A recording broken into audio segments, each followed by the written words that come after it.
রাত তখন গভীর, গ্রামের মানুষজন ঘুমে ডুবে গেছে। শুধু জোনাকির আলো আর পুকুরের ধারে ব্যাঙের ডাক শোনা যাচ্ছে। গ্রামের পাশে ছিল এক পুরনো বাগান, যেটাকে সবাই বলতো পান্না বন।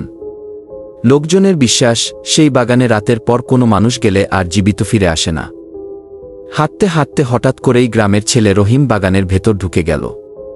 প্রথমে কিছুই অস্বাভাবিক লাগছিল না, কিন্তু কয়েক কদম যেতেই চারদিক যেন হিমশীতল হয়ে গেল।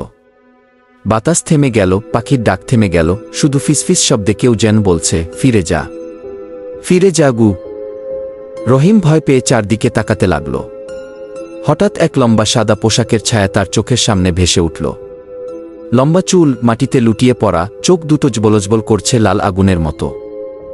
সে ছায়া কাছে এসে কাপা গলায় বলল, তুই আমার বনে ঢুকলি কেন? হঠাৎ রহিমের শরীর অবশ হয়ে গেল, মুখ থেকে কোনো শব্দ বের হল না। ডাকিনী ধীরে ধীরে এগিয়ে এসে তার কানে ফিসফিস করে বলল, আজ থেকে তুই আমার। তোর আত্মা এই বনের সাথেই বেঁধে দিলাম ঘি। পরদিন সকালে গ্রামের মানুষ পান্না বনের কাছে রহিমের জুতো আর ছেঁড়া কাপড় খুঁজে পায়, কিন্তু রহিমকে আর কেউ কোনোদিন খুঁজে পায়নি। আজও নাকি রাত গভীর হলে বনের ভেতর থেকে রহিমের চিৎকার শোনা যায়, আমাকে বাঁচাও, আমাকে বাঁচাও।